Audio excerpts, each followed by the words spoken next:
Bonjour les libraires, ici Fanny Demeule, autrice, scénariste, chargée de cours et responsable éditoriale des maisons Hamac et Tête Première.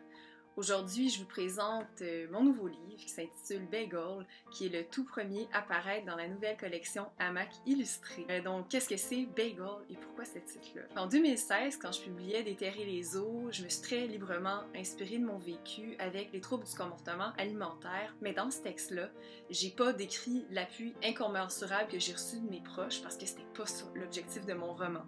Mais c'est l'objectif de Bagel. Quand j'étais adolescente et que j'allais voir ma psy avec mon père les lundis soirs, on arrêtait toujours chez Saint-Viateur chercher des bagels après mes rendez-vous. Je me suis inspirée de ces moments-là du quotidien avec mes proches pour proposer cette douzaine de courts textes-là qui sont autant de petits bagels que j'offre à mes proches. C'est en quelque sorte un hommage non seulement à ces personnes-là, mais aux personnes qui en accompagnent d'autres. C'est un texte qui se rapproche dans son écriture du ton de Déterrer les eaux, donc une écriture très sobre, concise, elliptique, très lucide aussi, mais c'est un texte qui est beaucoup plus porteur d'espoir que Déterrer les eaux, puisqu'on est vraiment axé dans un processus de guérison qui est à la fois très réjouissant mais très ardu. Les très lumineuses illustrations de Amélie Dubois viennent vraiment apporter une douceur à mon texte.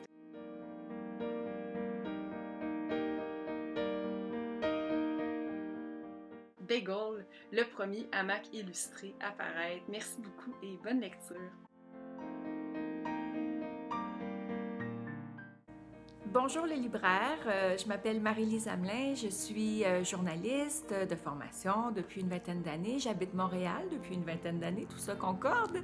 J'ai été chroniqueuse notamment chez Châtelaine, à l'actualité. J'ai aussi animé à ma TV pendant 3 saisons un magazine de culture émergente et j'ai publié comme autrice chez Le Méac en 2017 l'essai Maternité, la face cachée du sexisme, dont je suis encore très fière aujourd'hui, mais je vous arrive avec quelque chose de complètement différent cette saison. Le livre, ça s'appelle « Quelques jours avec moi ». C'est un récit. Qu'est-ce que ça raconte? Ça raconte en fait un automne de solitude, la quête de l'amour alors qu'on accompagne une personne en fin de vie. C'est un récit qui est touchant, qui est fragmenté, qui est tissé de pensées, d'aphorismes, de blagues, et évidemment de moments touchants. C'est un livre qui est illustré aussi par la superbe artiste Agathe Bébé.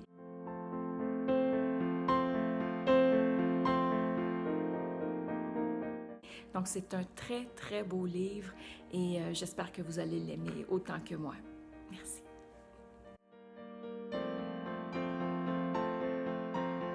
Je m'appelle Emmanuel Bouchard, je vis à Québec et je publierai cet automne, au mois d'août, un recueil de nouvelles intitulé « On s'est promis de chercher ailleurs ». Ce livre, c'est la portion littéraire d'un projet interdisciplinaire qui a été conçu en collaboration avec l'artiste céramiste Myriam Bouchard. On voulait trouver, Myriam et moi, une manière de réunir nos deux pratiques, la céramique et la littérature, dans un projet qui donnerait à notre travail de nouvelles résonances, de nouvelles perspectives.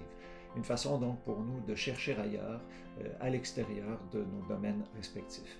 C'est la raison pour laquelle on a mis dans le livre des photos qui représentent les œuvres de Myriam pour que le lecteur puisse bien faire le lien entre les textes et les œuvres et pour concrétiser davantage ce lien.